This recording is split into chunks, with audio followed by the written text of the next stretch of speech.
Olá, pessoal! Sejam todos e todas bem-vindos ao 8º episódio da segunda temporada do Sinapse Cast.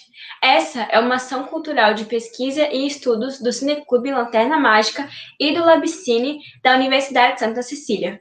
Estamos aqui na sala Asma Mafu com uma equipe de cinéfilos pronta para desconstruir. Hoje falaremos sobre a cultura e mulher com o filme Cleo, das 5 às 7, de Agnes Varda. E a nossa convidada de hoje para o quadro Café Lanterna é a Aisha Sleiman, idealizadora do perfil no Instagram Desoriente-se. Sou Ana Clara, brasileira com descendência italiana e santista roxa. Eu sou Shadia Becker, sou a mistura do Brasil com o Egito e amante de quibe cru. Olá, sou Eduardo Ritt, cineclubista e amante da boa comida. E não se esqueça de seguir a gente nas redes sociais. Sempre postamos conteúdo sobre cinema e as narrativas imersivas. Aproveite e dá uma olhada no nosso Instagram e YouTube, @Cineclube Lanterna Mágica, no facebook.com/cineclube.lanternamágica e no blog www.unisanta.br/cineclube. E hoje a nossa homenageada é a Asma Mahfouz, que ela foi a principal liderança da revolução que teve no Egito em 2011, a Primavera Árabe, e ela conseguiu mobilizar diversas pessoas através do uso das redes sociais. E aí eu gostaria de chamar a atenção para esse fato de que ela conseguiu organizar e mobilizar milhares de pessoas através do uso da internet e como o uso da tecnologia ele pode ser usado a nosso favor, tanto para criar revoluções, para organizar, para informar, para desconstruir, produzir diversos trabalhos. Então, hoje a gente está fazendo um pouco, de uma forma bem simplória, uma tentativa de desconstrução e revolução, né, das pequenas ideias, pequenas ou grandes ideias, enfim, depende do ponto de vista. E da gente olhar também como, na nossa perspectiva cultural, como que a gente pode se organizar, né? Ela, em 2011, organizou, através do Facebook, uma mobilização que, enfim, acabou tomando conta de diversos países ao seu redor para contestar, para reivindicar melhores direitos, emprego, enfim, contestar também o governo autoritário que existia no Egito até então. E como a gente também está muito numa situação parecida do Egito em 2011, então também usar a sala como uma pequena inspiração e um chamado aí, já que estão acontecendo as manifestações contra o Bolsonaro, o impeachment, então, para a gente ter isso como uma inspiração e uma referência, e uma mulher que também superou diversos paradigmas sociais para estar lá, para estar numa praça e escrever num cartaz, vamos junto, e as pessoas comprarem essa ideia. E aí, seguindo nesse raciocínio e no tema de hoje, o filme do nosso episódio é o filme Cleo das 5 às 7, da Agnès Varda, ou Agnès Varda, mais afrancesado. E ela foi uma das principais diretoras do movimento francês da Nouvelle Vague, que aconteceu na década de 60. Ela acho que foi até uma das únicas diretoras mulheres integrantes do movimento, e ela tinha um olhar muito específico de documentar, né? Então ela mistura ficção com um olhar documental. Ela produziu também muitos documentários, mas sempre muito misturado essa realidade com um tom poético e sensível, que depois a gente vai falar um pouco melhor sobre essa filmagem e essa imersão cinematográfica. E então ela foi uma principal referência dentro do movimento para trazer perspectiva feminina para o cinema, para trazer uma personagem feminina com diversas camadas, para levar personagens femininas como protagonistas também. Então ela foi super importante para o cinema francês e para e para as mulheres como um todo, né, para o movimento feminista como um todo. Lembrando que em 1960 a gente teve a revolução agora esqueci o nome, mas o movimento dos jovens estudantes na França também, vários movimentos de contracultura, então ela estava bem sintonizada com esse movimento e, enfim, e criou esses personagens e revolucionou essas perspectivas também. Ela tinha esse olhar documental muito específico que acabou inovando em muitas formas de filmar e de produzir. E aí, com isso, eu vou passar a bola para a Ana, para ler a sinopse para a gente, para você que acabou não conseguindo assistir o filme, poder acompanhar o episódio mesmo assim. Então, contando rapidinho a história do filme, em Paris, a cantora Cleo fez um exame para descobrir se ela está com câncer. O resultado sai em 2 horas, então ela decide andar pelas ruas da cidade enquanto aguarda o resultado, com dúvidas sobre como agir diante da doença. A Bella acaba cruzando com Antoine, um jovem militar que está prestes a partir. O filme foi indicado ao Palma de Ouro no Festival de Cannes em 1962 e ganhou o prêmio de melhor filme do Sindicato Francês de Críticos de Cinema em 1963.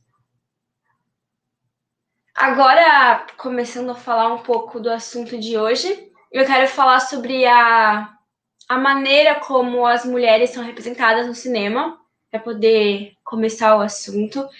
Primeiro, tem que dizer que o Ocidente desconhece da cultura de outros lugares.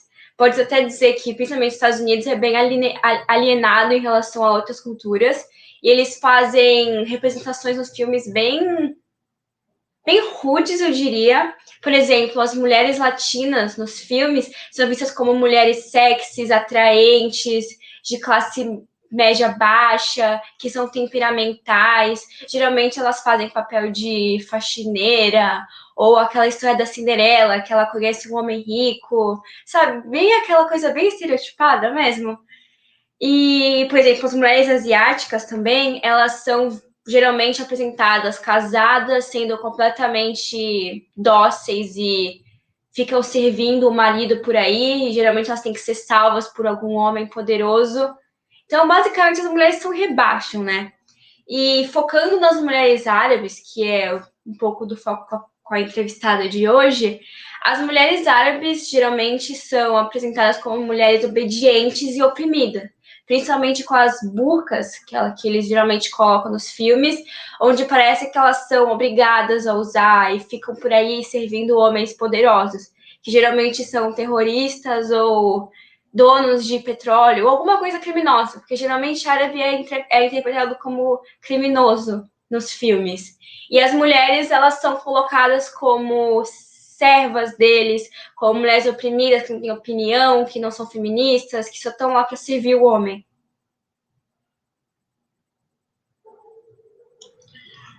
Muito bacana como você pontua, Ana, agora sobre esse universo, né, do estereótipo. E é interessante que, como você disse, né, a nossa entrevistada, a Aisha, hoje vai, obviamente, falar muito sobre esse processo. E para poder também já dar, a gente está nesse processo de esquenta, né, para poder chegar na entrevista e falando um pouco do filme Cleo das 5 às 7, da Agnes Varda. E o que é interessante é que ela vai trabalhar muito com a dilatação do tempo, como a Chad já citou, né, na fala dela sobre essa questão da Agnes Varda ser um pouco documental, que na verdade, assim, ela é bastante documental, né, como a Chad colocou, que ela fez muitos documentários e os filmes ela tem muito de documentário, então aproveitando para fazer um link, né, com a fala da Chad, e o que é legal é que ela tem no personagem da Cleo esse encanto com o mundo e esse fascínio pelo mundo, né, e seus movimentos. E o que é interessante é que o mundo, na Nouvelle Vague, no caso, que é esse movimento francês, que aí nós tivemos outros nomes, e a Agnes Varda é um dos grandes nomes, junto de um monte de outros nomes, e aí no caso, para a gente ver como a própria Chad colocou, né, é uma das poucas mulheres a estarem presentes entre os grandes nomes, porque nós temos Jean-Luc Godard, temos Claude Chabrol, temos François Truffaut, enfim, tantos outros, esses são talvez os mais famosos, né? E assim, o que é interessante é que ela vai trabalhar com esse aspecto do modernismo, que também nós tivemos na nossa Semana de Arte Moderna, em 1922, influenciado muito por esse movimento do urbanismo, do pós-guerra, pós-Primeira Guerra, e aí, no caso, a Agnes Varda vai ser muito influenciada no pós-Segunda Guerra, que o filme é de 62, então ele vai pegar muito ainda essa ebulição que está acontecendo pelo mundo. A Shadia citou a questão do maio de 68, né, um movimento estudantil forte, e vai trabalhar muito com esses reflexos do tempo e do movimento urbano. Então é muito interessante o quanto que esse filme é rico desses detalhes. Eu vou descompartilhar essa imagem agora aqui com vocês, e vou só mostrar uma outra... Deixa eu só mostrar aqui uma outra imagem, que na verdade é uma sequência de imagens sem som, que é o trailer, né? A legenda está em espanhol, mas a ideia é para que mesmo se você que está nos ouvindo, né, no podcast, você possa ter uma noção do que eu vou colocar agora sobre esse processo de criação da Agnes Varda, que eu citei já um pouco, essa câmera que sempre está descobrindo os espaços. E para quem estiver assistindo, ou você que está ouvindo queira ver depois essas imagens, ou veja o filme, né? Ou depois procure nas redes sociais aí de vídeo, no caso no YouTube, ou no Facebook, o nosso formato videocast, que aí você pode ver o trailer também e como que a gente está acompanhando. Mas é legal que, de repente, você só ouvindo, você possa fazer essa viagem com a gente agora, tá? Então, vou só tocar o filme agora, para que a gente possa ver, né, um pouco do trailer, 1 minuto e meio. Então, nós temos aí uma mulher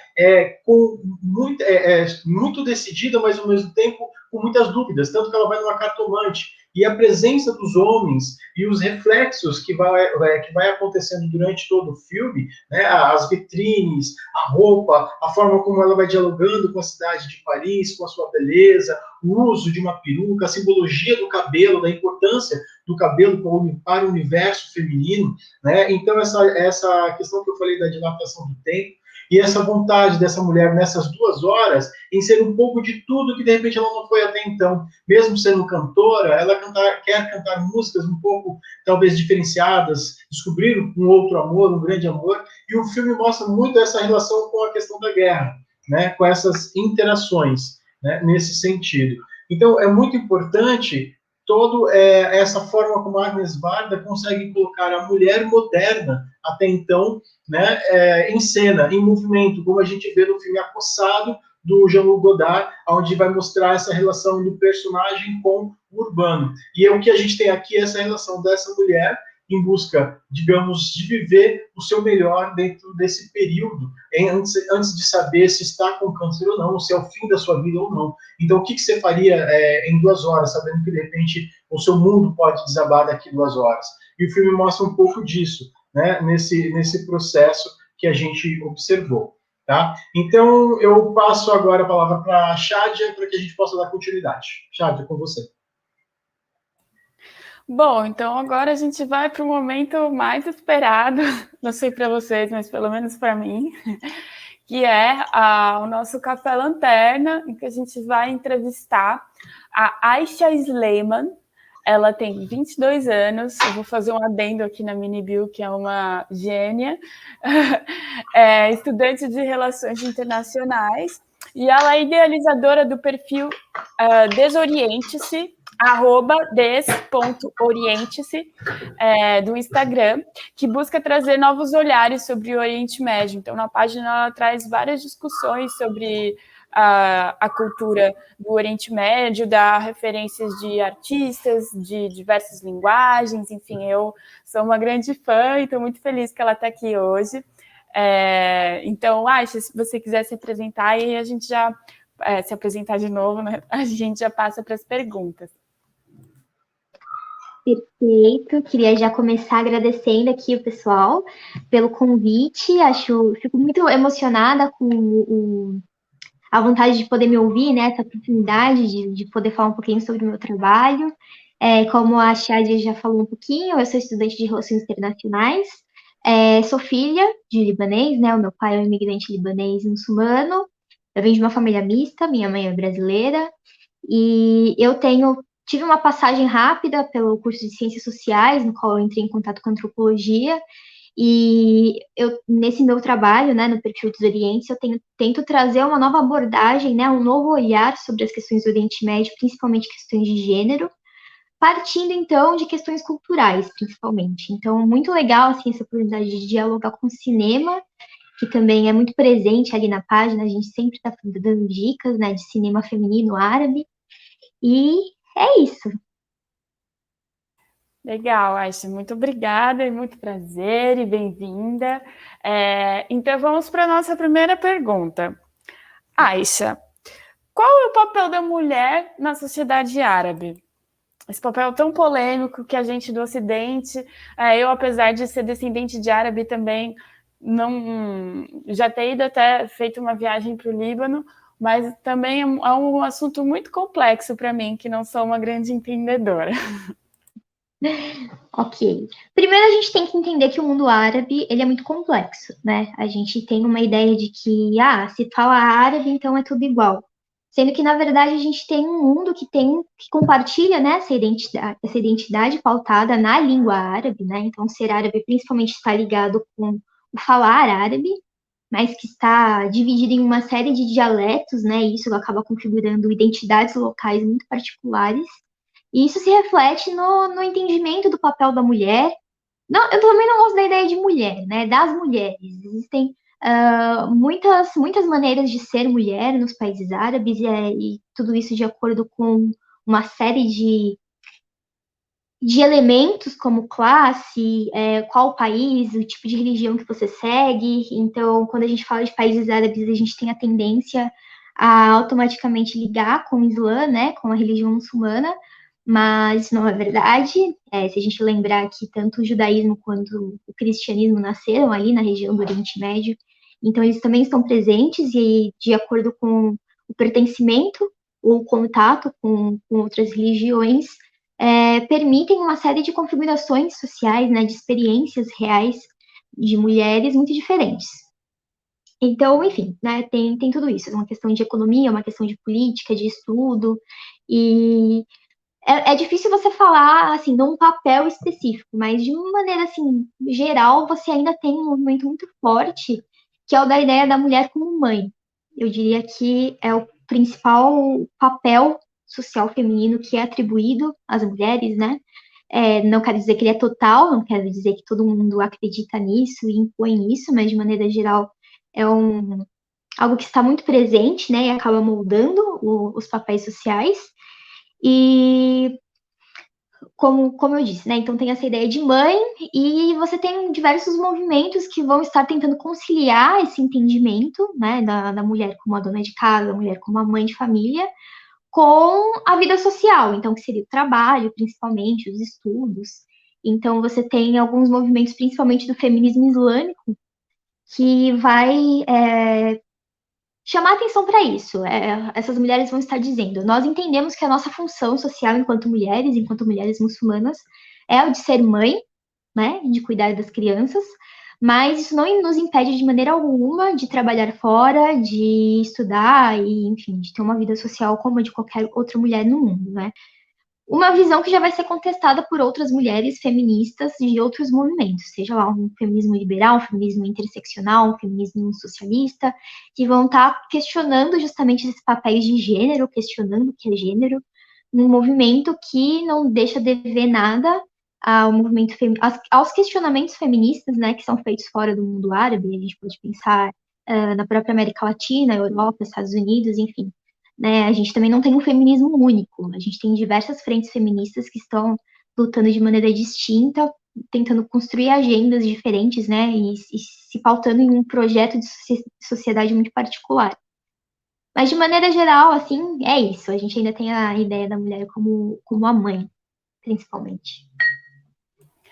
Muito legal. E assim, que você falou do feminismo islâmico, quais são os fundamentos desse movimento aí, do feminismo islâmico? Eu me considero uma feminista interseccional, assim, depois que eu descobri, né, que existem vários feminismos, eu falei, nossa, como eu sou burra, por que eu não me liguei nisso antes, né?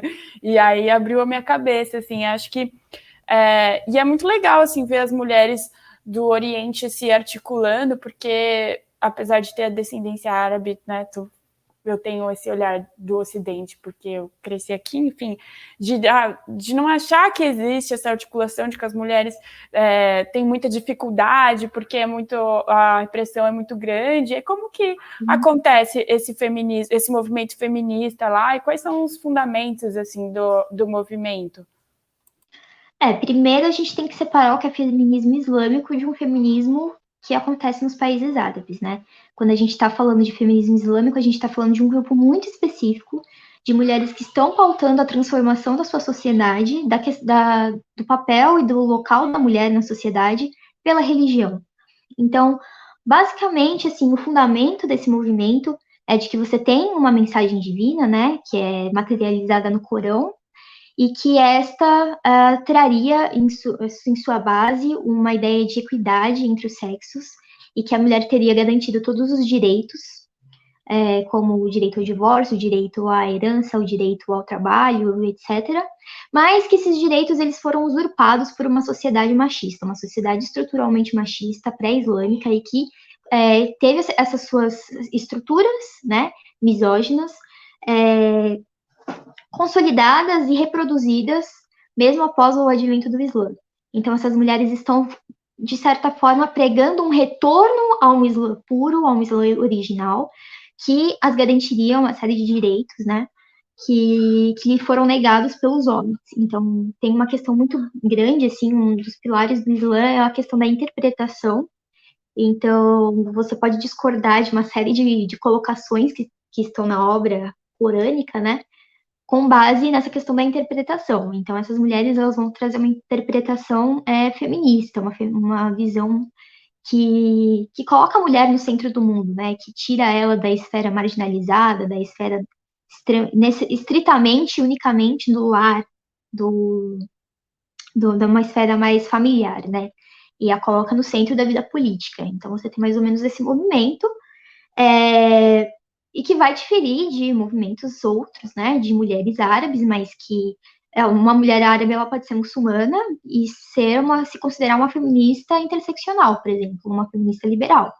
Só porque ela é muçulmana não significa que ela não esteja pautando a sua vida, seu feminismo em outras metas, né? Mas isso também isso não faz com que ela seja menos muçulmana, ela só está fazendo uma separação entre a esfera política e a esfera da fé. Né? Mas esse movimento islâmico específico, ele já é um pouco mais recente, a gente está falando de anos 70, mais ou menos, como um movimento organizado, com metas enfim, com diretrizes específicas, né? Mas também queria chamar a atenção que o feminismo, ele existe no Oriente Médio há muito tempo, né? Desde a virada do século XIX, mais ou menos, como uma resposta às movimentações que estavam acontecendo na Europa.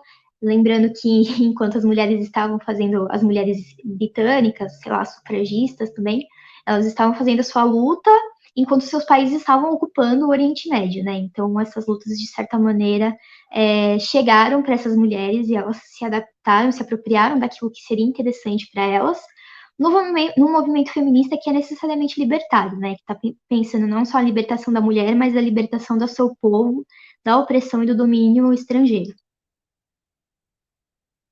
Que eu fico pensando muito assim, eu enquanto ocidental, né, já me deparei nesse lugar, porque o jihad, né, a burca, que mulher é oprimida e tal, e uma vez eu conversava com uma amiga muçulmana e aí ela me chamou a atenção, assim, de que ela queria usar também, né, não necessariamente aquilo era opressor, então minha pergunta foi meio nesse sentido também, né, de que a cultura é muito complexa, né, então as interpretações do que é opressor e do que não é, enfim, também elas acabam divergindo, né? A gente tem um feminismo, de certa forma, liberal, que tem a sua própria agenda, que está basicamente pautada em liberdade sexual e que acaba apagando qualquer outra experiência e qualquer outra agenda de outros grupos de mulheres, né? Principalmente de mulheres marrons, mulheres negras, asiáticas, que não estão localizadas naquele circuito de classe média, alta, branca, ocidental, e com ocidental estou querendo dizer principalmente Europa e América do Norte, mas que em alguns setores ela tem sido apropriada, encontrando terreno fértil, né? Por exemplo, aqui na América Latina. E a questão do hijab, né, do lenço, ela é muito curiosa, porque o uso do véu, ele não é uma invenção islâmica, né? A gente tem relatos, né, e registros históricos de uso de algum tipo de velamento há mais de 3.000 anos, né, na região da Mesopotâmia, enfim. No primeiro momento, ele tem um sentido puramente de classe. Então, mulheres de classe alta, mulheres da nobreza, mulheres da elite religiosa, elas teriam que usar o véu. E ele passa a ser ressignificado durante o surgimento do Islã, ali no século VII, na Península Arábica, e passa a ter um sentido mais de igualdade entre todos os fiéis. Então, todas as mulheres, independentes de classe, elas deveriam utilizar o véu. Aí a gente tem uma grande discussão, que eu acho que nem dá tempo da gente entrar nela aqui, porque daria pano, assim, para 20 episódios, mas isso é da questão da obrigatoriedade ou não do uso do véu islâmico, né? E aí, grande parte das mulheres que eu conheço, elas entendem que sim, ele é obrigatório, mas existem mulheres muçulmanas que já têm uma outra leitura, que ele não seria obrigatório, e aí você vai ter uma grande obra feminina, e não necessariamente feminista, mas também no Oriente Médio, de sociólogas, de jornalistas, de antropólogas, enfim, são mulheres do mundo, do meio islâmico, mas que não necessariamente se entendem como muçulmanas, e que vão fazer análises distintas, né? Você tem, por exemplo, uma socióloga marroquina, a Fátima Mernissi, que ela tem uma visão muito crítica em relação ao lugar e ao papel da mulher dentro da religião islâmica, né? Enquanto você tem outras mulheres que se identificam como feministas islâmicas que vão fazer uma leitura mais compreensiva, que vão dizer que, por exemplo, o véu não é opressor em si. A gente está falando que, na verdade, é uma sociedade que é opressora e acaba reproduzindo uma série de opressões, né, em essas mulheres, mas que o véu seria talvez o menor problema deles, né? Então, se a gente pensar principalmente no discurso do Ocidente, né, de países não árabes e não muçulmanos, sobre a questão do véu, como se ele fosse o ápice da opressão feminina, ele deixa de fora uma série de questões do Oriente Médio que passam a questão da pobreza, da miséria, da guerra, da falta de educação, da intervenção estrangeira, que se apresentam como problemas muito mais urgentes e opressões muito mais violentas do que o uso em si de uma vestimenta, né? E uma vestimenta, a roupa, né? De uma forma geral, ela não é neutra, ela está passando algum tipo de mensagem, e especialmente a vestimenta islâmica, ela transpassa um ethos, né? Um tipo de comportamento específico para a comunidade islâmica. Então, as mulheres elas vão entender que a sua vestimenta segue o código da modéstia, né? Que é um código que existe tanto para homens quanto para mulheres dentro do Islã. E essas mulheres entendem que aquilo faz parte da sua construção como fiel, da sua construção enquanto mulher, e que faz sentido, entendeu? Eu acho que esse é o principal ponto. As pessoas gostam de dizer muito, de falar muito sobre a mulher muçulmana, sobre como o véu é opressor para ela, mas não abrem um espaço para escutar de fato essas mulheres que usam o hijab, né? De fato, eu não uso, mas a minha tia, a minha avó, todas essas mulheres usam, então eu conheço um pouco de perto qual é essa experiência do hijab. Eu falo da minha experiência específica, né, pessoal. Ele nunca foi imposto para mim, né? Eu não sou uma pessoa praticante, não sou uma pessoa que tem religião, mas ele nunca foi imposto por qualquer pessoa da minha família, né? E essa é a minha experiência específica. Isso não significa que não existam mulheres que sejam obrigadas a utilizar. Se a gente pensar no Irã, que é um país que tem o uso do hijab compulsório, ou seja, obrigatório, já é uma história diferente. Mas nem a minha experiência anula a experiência das mulheres iranianas, nem a delas anula a experiência de outras mulheres que usam seu livre-arbítrio para definir o tipo de vestimenta e o que ela acha correto ou não de utilizar. Ok?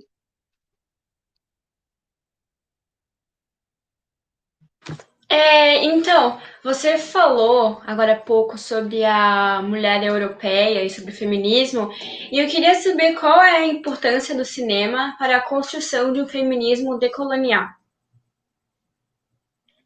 O cinema ele tem uma linguagem que muitas vezes é mais próxima, né, muito mais acessível do que seria uma tese de sociologia sobre a questão da liberdade feminina.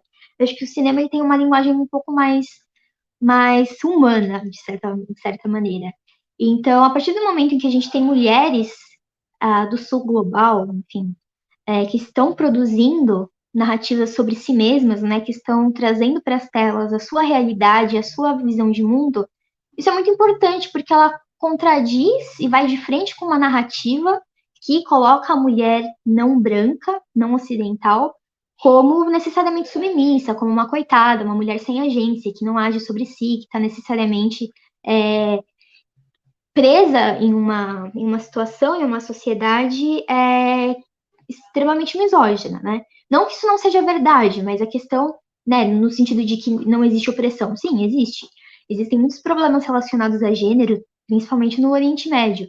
Mas a questão é que nós temos, nós não, né? Mas o Ocidente, de maneira geral, tem apagado a existência de resistências e de movimentos femininos, né? Movimentos de mulheres, a respeito da decisão da sua própria vida, né? Então a gente tem essa ideia de que a mulher ela não decide o próprio futuro, quando na verdade a gente tem uma gerações de mulheres que estão aí na frente da luta, guiando lutas políticas, tenham elas a ver ou não com a questão feminina, né? Então, se a gente pensar em mudanças de governo, enfim, como foi o panarabismo no Oriente Médio, você tinha uma ampla participação feminina, né, nos movimentos populares que apoiavam esse tipo de governo. E voltando para a sua questão do cinema, a gente tem uma tradição muito grande, muito rica de mulheres produzindo cinema árabe, né? Filmes mais atuais são mais fáceis de encontrar na internet, mas você tem filmes dos anos 50, anos 60, anos 70, principalmente, produzidos por mulheres, enfim, mulheres árabes, de todas as religiões, de todos os grupos étnicos, que estão justamente combatendo essa narrativa e chamando a atenção que a luta, né, da mulher árabe contra a sua opressão, ela tem duas frentes, contra os homens da sua própria sociedade e contra aquela sociedade que busca colonizá-la, que busca, de certa forma, instrumentalizar o seu sofrimento, né, a sua luta contra o machismo, como uma arma de guerra, né? Então, vamos invadir o Iraque porque eles maltratam as mulheres, vamos bombardear o Afeganistão porque eles maltratam as mulheres, né? Uma mulher morta, tanto faz, mas pelo menos ela não foi morta por um afegão, ela foi morta por um míssil norte-americano, né? E aí tudo bem. Mas é isso, eu também lembro de ter visto recentemente alguns dados de que 24% de todos os diretores do mundo árabe são mulheres, né? Que é uma taxa muito maior do que a dos Estados Unidos, que na época da matéria estava em 8%. Então é interessante a gente analisar uma série de dados reais, né, para a gente entender como são as dinâmicas nesses países. Se a gente pensar na Arábia Saudita, que é um país que até pouco tempo não tinha produção cinematográfica, e que a gente tem necessariamente essa visão de um país extremamente fechado, fundamentalista, não que não tenha seu fundo de verdade, mas que na verdade tem uma configuração real muito distinta e muito mais complexa do que a gente imagina, né? E essas mulheres estão produzindo cinema principalmente social, um cinema que está refletindo sobre a questão feminina, sobre a questão do feminismo, sobre as lutas contra a pobreza, a opressão, a intervenção estrangeira. Então ele é muito importante porque ele, de certa forma, torna mais palpável a luta dessas mulheres, né? É muito mais fácil você digerir um filme do que, como eu falei, né, um livro aí, uma tese de doutorado sobre a questão feminina no Oriente Médio. Eu acho que é central o papel das mídias, principalmente da TV e do cinema. Realmente é muito bom que as mulheres árabes possam produzir, porque dá espaço para elas de contar com verdade o que está acontecendo, né? E falando agora um pouco mais do filme que a gente estava falando, a partir da sua perspectiva de mulher árabe, que está bem informada desses assuntos, como você vê a personagem do filme, a Cleo? Olha, eu não diria assim que eu tenho uma perspectiva de mulher árabe, né? Eu sou uma mulher brasileira com ascendência árabe, mas eu não sei até que ponto essa herança, né, de tradição que vem da minha parte paterna influi na minha visão do que é ser mulher. Assim, eu diria que desde que eu comecei a ter contato com estudos, né, de feminismo no Oriente Médio, feminismo árabe, feminismo islâmico, eu acho que eu ampliei muito a minha visão do que pode ser uma mulher, né? Então, quando eu olho para Cleo, né, do filme da Agnès Varda, eu vejo, assim, alguns tipos de padrões, né, de comportamento que são impostos à mulher, tanto na França, quanto no Brasil, quanto no Líbano, por exemplo. Vejo papéis sociais, né, que você busca que a mulher seja, sei lá, sempre um rosto bonito, uma boneca, de certa maneira tratada pelos outros como se fosse um ser fútil, mas que tem um mundo interno, né, muito complexo e uma subjetividade muito forte que está presente a todo momento. Inclusive, é algo que foi negado à mulher árabe, né? A mulher árabe, ela é só isso, um véu. Ela é uma burca, ela é a mulher árabe, ela não é uma Cleo, ela não é uma Aisha, ela não é uma Shadia, ela não tem esse mundo interno, esse mundo íntimo, subjetivo dela, ele não existe, né? E quando quando eu olho para Cleo, eu vejo isso, né? Uma sociedade que, de certa forma, encara a mulher como uma criança, né?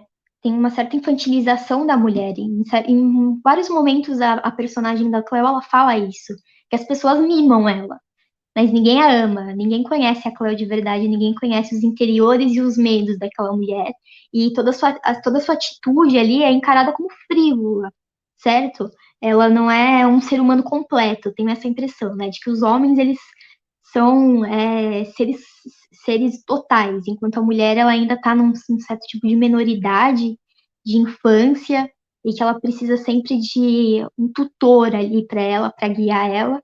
Eu acho que é um tipo de sociabilidade que se reflete, né, e se repete tanto no Oriente Médio quanto na América Latina. Acho interessante isso.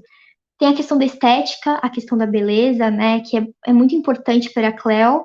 Ela parece que ela só se valida enquanto mulher bonita, né, e a partir do momento que ela não tem algum momento que ela fala, né, pelo menos eu sou bonita.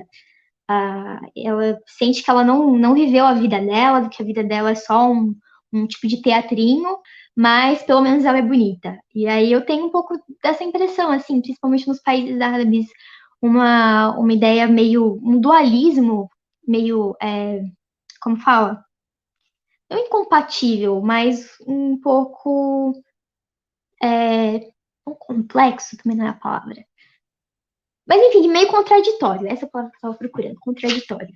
Em que você tem essa ideia da modéstia, que eu falei para vocês, né? Então, uma mulher que. Não só a mulher, mas o homem também, que não deve se preocupar com a questão da vaidade, né? Que não deve chamar atenção e não chamar, sei lá, atentar o desejo do outro. Mas também você tem esse movimento de estético, né? De a mulher, ela precisa ser bonita. Então, se a gente pensar na mulher árabe, não sei se vocês estão conseguindo ver, mas eu tenho a monocelha, né? Aqui, ó, tá a minha sobrancelha juntinha. E tem também, né, a da Shadia. É uma questão muito comum no Oriente Médio.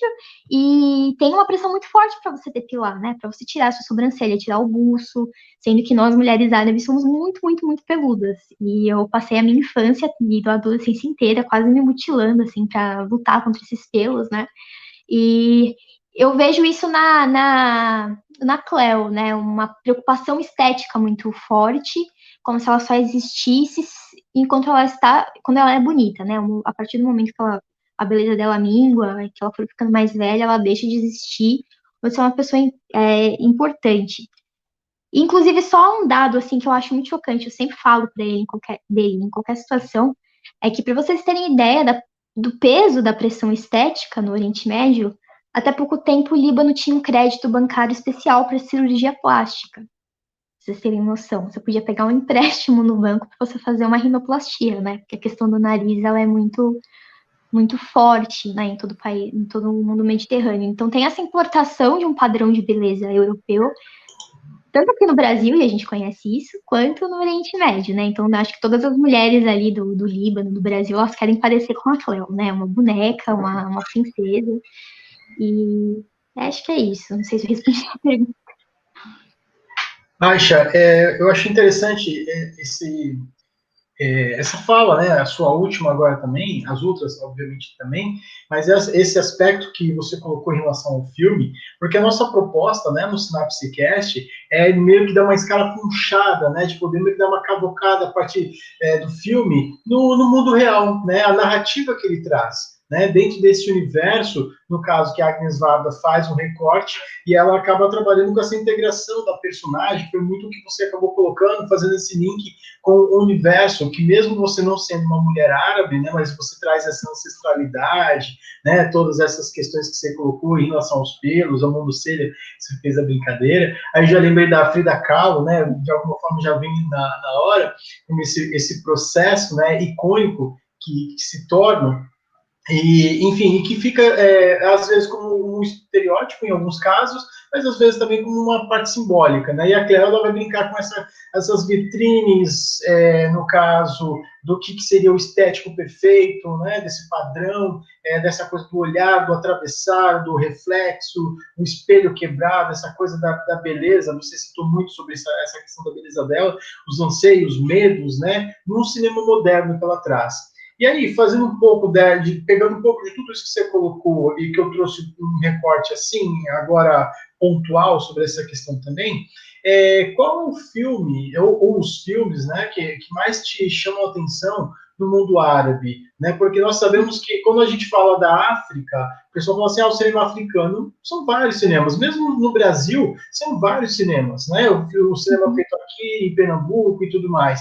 Então, no mundo árabe, mais ainda, porque é muito mais milenar também a cultura, e a gente tem vários cineastas que chegam daqui, cineastas mulheres chegam mais hoje em dia, mas ainda pouco, né? As nossas mostras principais, como a Mostra de São Paulo, vem mais, mas é difícil você ver um filme estourando, digamos, a bilheteria no Brasil. A gente até entende porque a gente está, digamos, dentro, né, desse arcabouço que Hollywood cria em volta da gente, enfim, e que vem do histórico com a Europa também, como em outros lugares do mundo.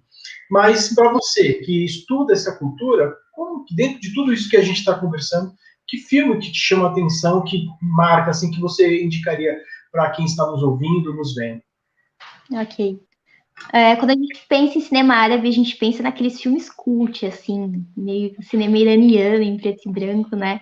Eu acho que é o que chega, o que acaba sendo exportado, né, pro mundo não árabe. Mas a gente tem uma produção cinematográfica igual em qualquer outro país, né? A gente tem aquele cinema mais pastelão, aqueles filmes de humor, de comédia, que, assim, algo mais leve, né?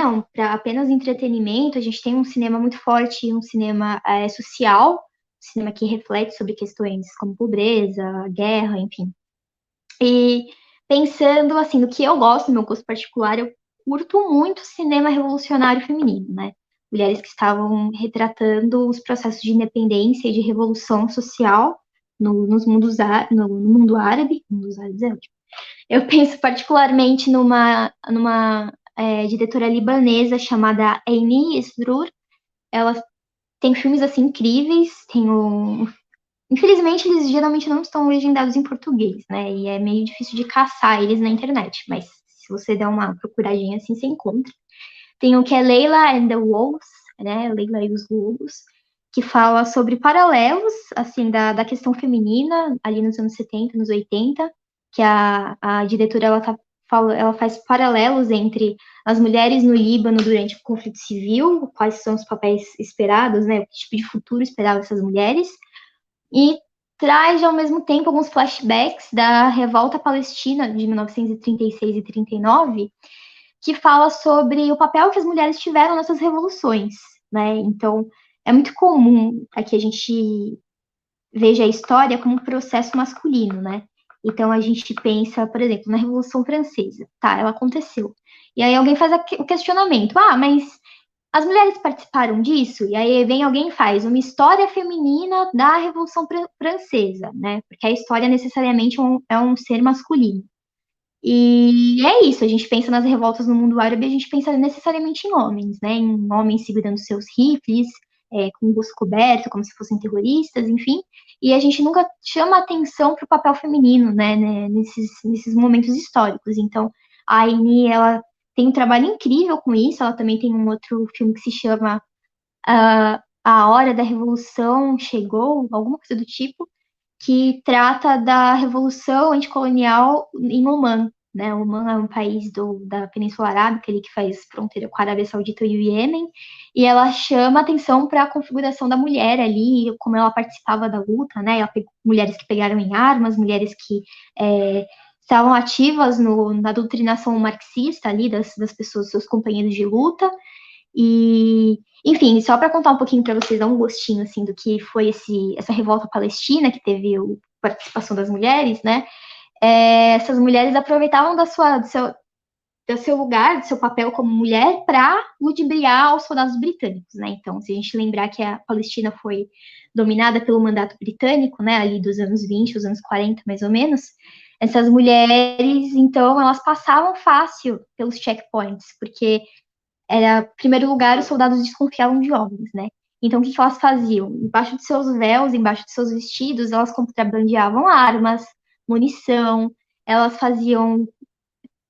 simulavam casamentos entre vilas diferentes e nas bandejas de doce, elas escondiam a munição e assim que elas levavam, né, o armamento para os homens, elas usavam canções folclóricas como sinal. Então, se estava chegando um novo destacamento britânico, elas começavam a cantar bem alto, assim. Então, os homens da vila já sabiam que tinha um destacamento britânico chegando. Então, são esses momentos, essas particularidades da luta e da participação feminina em movimentos sociais que me chamam muita atenção, né? E eu gosto disso, eu gosto desse cinema que recupera a história dessas mulheres, né? Que, infelizmente, foram silenciadas tanto pelo Ocidente quanto pelos homens, as suas próprias culturas e sociedades. Então, fica aí o nome da Aini Surur. Talvez vocês tenham dificuldade de escrever o nome dela, se alguém precisar, depois eu passo para vocês, mas é isso, tem um cinema revolucionário muito bom.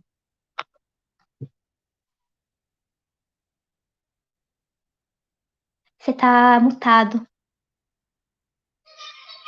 Eu estava vendo uma segunda tela aqui, por isso que eu não vi que estava não mutado.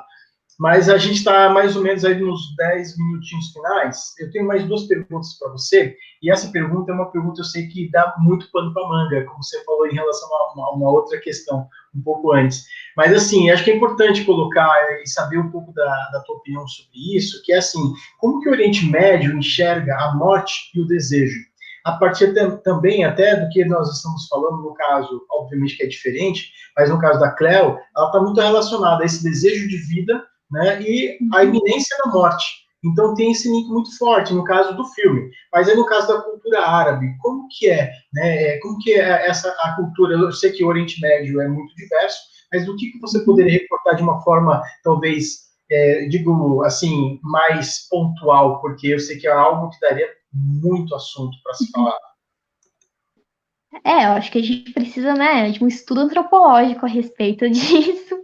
Eu, pessoalmente, não tenho muito conhecimento a respeito dessa questão, mas a morte, de maneira geral, se a gente pensar que o mundo árabe, de maneira geral, ele está ali muito influenciado pelo Islã, e que o Islã é uma religião abraâmica, né? Então tem muitos pontos de contato com o cristianismo e o judaísmo. Eu acho que, de certa maneira, a gente tem algumas repetições, assim, de padrões, de maneiras de enxergar a vida após a morte, né? Então, você tem no Islã, especificamente, você tem essa construção do paraíso, do inferno e de figuras, né? Essa polarização entre bem e o mal, na figura de Deus e o diabo. E você tem, então, acho que é muito parecido, assim, com, assim, a morte como algo necessariamente negativo, sabe? Um movimento de sofrimento necessariamente, né? Porque, como eu falei, eu tenho um pezinho na antropologia, então eu já li algumas coisas sobre sociedades que encaram a morte de outra maneira, né? Que vão celebrar, às vezes, enfim. Enquanto o mundo árabe tem essa coisa do luto muito forte, então, geralmente, mulheres muito religiosas, né? Elas passam a usar o preto por um ano inteiro. Você tem um certo tabu em realizar festa de casamento, festa de aniversário, durante o período de um ano, né, após a morte. E eu imagino que é a questão, assim, filosófica a respeito do que é a morte, do que nos espera e da fragilidade da vida e da efemeridade da vida diante do processo, né, que é a morte, isso gera angústia, né? Então é outro ponto, uma angústia existencial, uma angústia que muitas vezes tem uma pegada social também, porque a gente está falando de uma região que, pelo último século, tem passado por inúmeras guerras e que a morte acaba sendo uma conhecida, infelizmente, uma conhecida muito familiar. Então, assim, rola isso. Pelo menos é o que eu consigo perceber, né, em relação a essa questão específica da morte. Se a gente pensar que ela tá atormentada, né? Ela passa aquelas 2 horas pensando no que não foi a sua vida com uma possível aproximação do que seria a morte. Sobre a questão do desejo, né? É muito complicado isso, especificamente, porque a gente tem uma configuração moderna que muitas vezes é naturalizada. Então a gente pensa que o jeito como o desejo é enxergado hoje sempre foi assim. E eu percebo, principalmente pela produção poética dos países árabes e muçulmanos especificamente, é que você teve uma longa tradição, principalmente durante o período medieval, de poesia quase erótica, basicamente, né? Então tem essa questão do desejo presente e explícita, enfim, se vocês procurarem a pintura, a arte, você encontra artes bem quase pornográficas, assim, produzidas no século XVI, no século XVII, mas hoje eu encaro como um tabu a questão do desejo, assim, ela é muito interditada, normalizada para homens e, de certa forma, interditada para mulheres. Assim, você tem uma formação por exemplo, de relacionamentos afetivos que é um pouco diferente, né? Você ainda tem muito forte a instituição do casamento e uma certa ideia de conhecer, né, o seu cônjuge num noivado, né? Você conhece a pessoa, vocês noivam para ter um conhecimento ali da personalidade da pessoa, né? Pra você ter uma ideia de com quem que você vai casar. E depois, se der certo, né? Se for de acordo entre os noivos, o casamento é celebrado. Tem uma ideia muito forte de construção do relacionamento, né? Não é um relacionamento que começa pegando fogo, um relacionamento mergulhado no desejo desde o início que vai esfriando. Pelo menos é isso que é uma coisa que é muito comum que a gente vê, né? Tem essa lógica contrária, de que você vai construindo. Na verdade, isso que eu tô falando era um meme muito ruim que rolava na internet em 2010, mais ou menos, entre a comunidade muçulmana, de que, na verdade, a chaleira tá pegando fogo no início do relacionamento e depois ela esfria, enquanto o relacionamento muçulmano ele é o contrário, ela tá frio e depois ela vai esquentando. Então, uma ideia de construção do amor uma maneira diferente, né? É uma outra lógica de relacionamento. Mas eu diria que sim, você tem um tabu muito forte em falar explicitamente sobre isso, né? Inclusive tem uma autora libanesa que se chama Jumana Haddad, Haddad igual o Haddad do PT, tá? Então quem quiser escrever Jumana Haddad, ela fundou a primeira revista erótica moderna, feminina. Então ela traz, enfim, foi uma super polêmica, né? Ela é cristã, e mesmo sendo cristã, a própria comunidade cristã ficou empolvorosa, assim. Então, você tem ainda alguns limites, né? Algumas barreiras culturais para quando a gente trata desse assunto, mas não significa que não existe, que não tem ninguém falando sobre isso, né? Então, para a gente terminar, eu queria saber de você assim, um pouco mais sobre o curso Desorientando o Oriente. Você fale um pouco sobre esse processo, né? O que o curso oferece, o que é o curso? O curso ele surgiu como um convite da Brava, que é uma plataforma incrível, feminista, né, da Fabi, a Fabi que, não sei se vocês conhecem, mas, eu não vou lembrar sobre o sobrenome dela aqui, Kigafi. Mas, enfim, se vocês entrarem no Instagram, tem lá o perfil brava.sp, e ela fez esse convite, é uma plataforma que basicamente traz cursos produzidos por mulheres, refletindo sobre uma série de assuntos, mas que é um padrão, assim, que apareça a questão feminina, né? Então, rolou esse convite e eu e a Karime, né, que é a minha colega que constrói Desoriente comigo, a gente pensou em falar sobre mulheres, mas a gente falou assim, como que eu vou falar sobre mulheres no Oriente Médio sem falar sobre o que é o Oriente Médio, né? Porque o público brasileiro, no geral, ele tem muitas desinformações sobre o que é essa região, já vem carregado de preconceitos, e seria muito difícil a gente simplesmente chegar e dar uma única aula sobre o que seria a mulher e o que seriam os movimentos feministas no Oriente Médio e países muçulmanos. Então, a gente organizou esse curso em 3 aulas. Então, a primeira aula a gente fala sobre o que é o Oriente. Então, a gente traz elementos da construção, né, dessa região que é geográfica, que é cultural, histórica, principalmente chamando atenção para como a visão ocidental ela molda, né, o que é esse Ocidente. E aí a gente traz um pouquinho um debate sobre a terminologia, né, como que ela vem, como que ela nasce.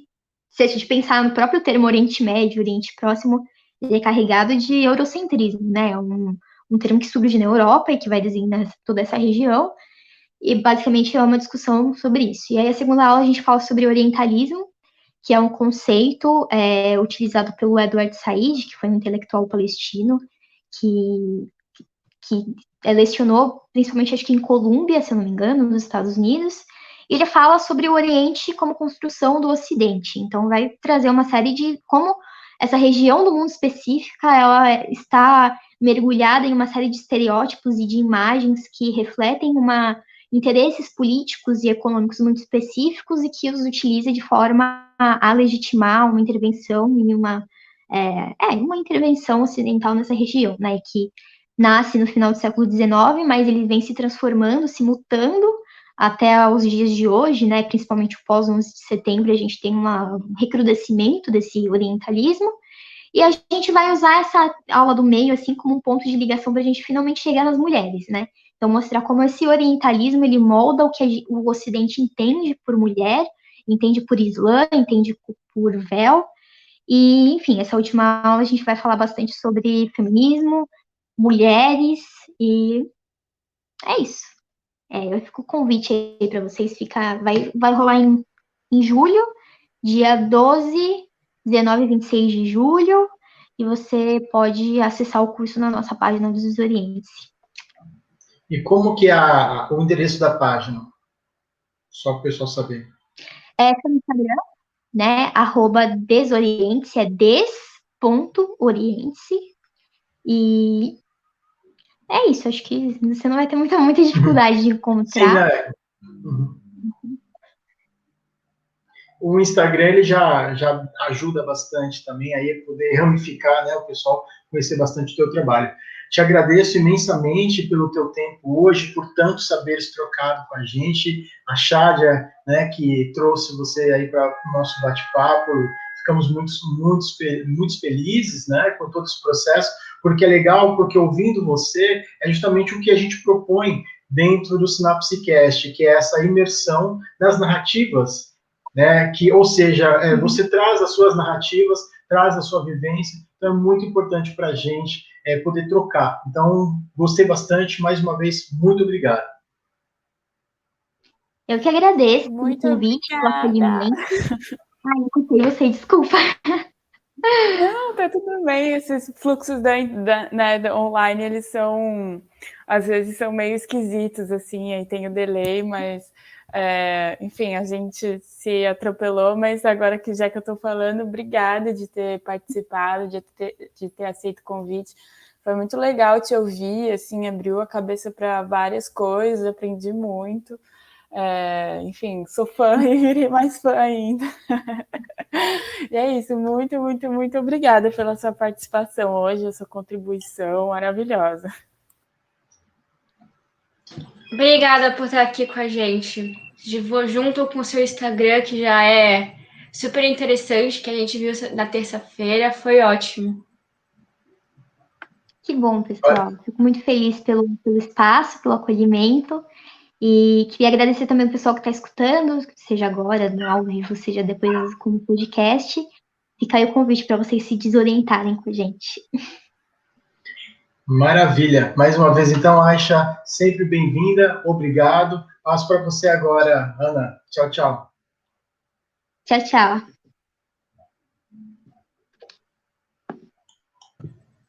Então agora, para poder fazer a nossa degustação, a nossa nosso momento comida. Eu não sei se isso aqui pode ser.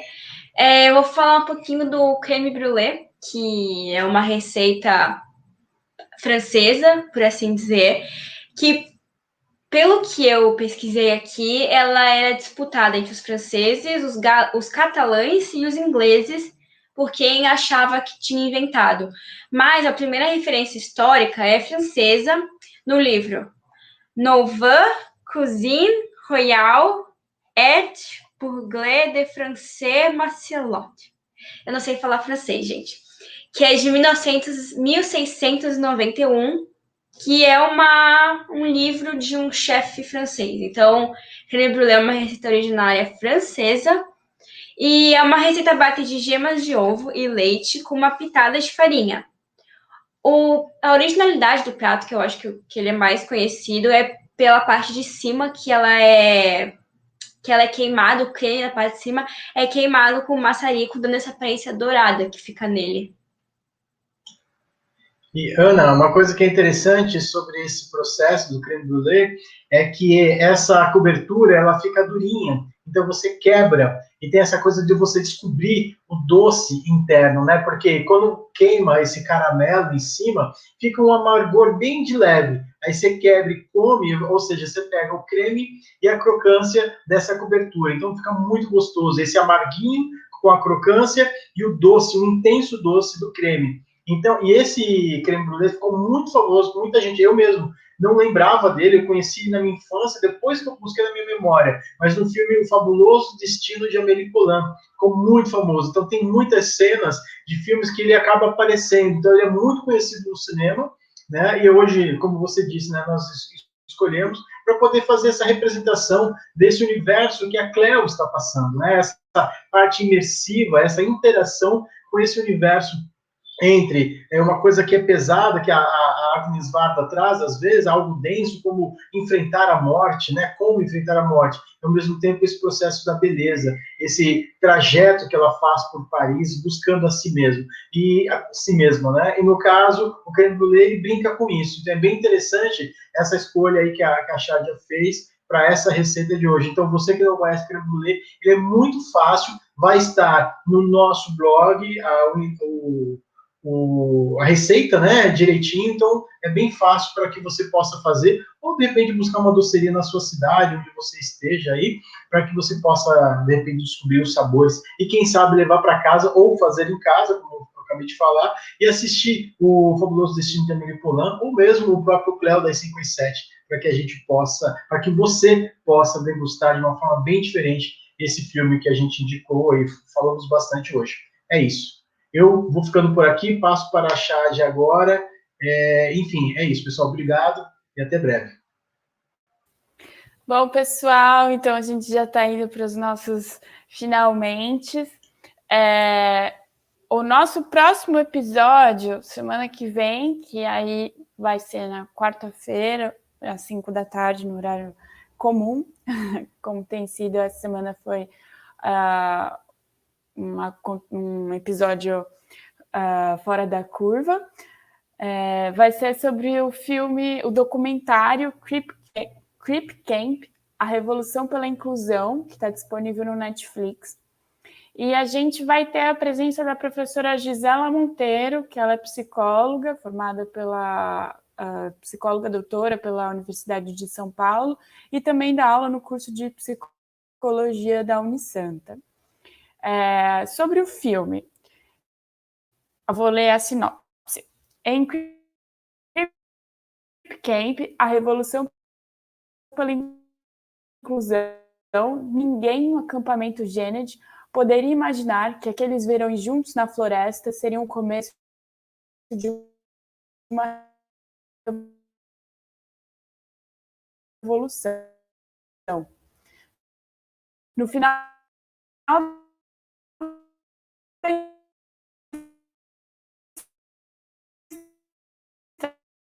da de Woodstock, o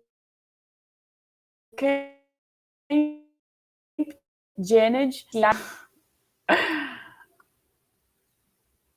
isso, tá, acho que voltou. tive a sensação que caí na internet. Caiu, né? Caiu? Caiu, ficou cortando a sua conexão. Acho que seria legal você ler novamente. Ler novamente a sinopse, Tá. Né? Agora está normal. Então, lendo a sinopse novamente. Em Crip Camp, a revolução pela inclusão, ninguém no acampamento Janet poderia imaginar que aqueles verões juntos na floresta seriam o começo de uma revolução. No final da estrada de Woodstock, o Camp Janet era um acampamento para adolescentes deficientes.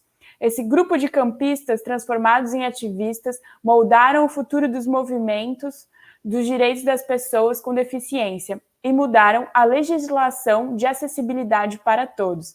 Então, é um filme muito emocionante. Preparem os lencinhos. Enfim, a gente vai ter a participação da professora Gisela, acho que vai ser muito legal. Então, convido a todas e todos e todes a assistirem o filme e estarem conosco semana que vem para a gente bater um papo. E com isso, um grande beijo e abraço a todos, uma boa sexta-feira e um bom final de semana. Muito obrigada a todos pela audiência e por estarem acompanhando aqui com a gente nessa sexta-feira. E não se esqueçam de curtir nossos conteúdos nas redes sociais e nas plataformas de podcast. Mandem suas sugestões.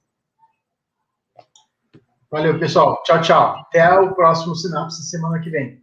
9ª edição, o 9º episódio. Tchau, tchau.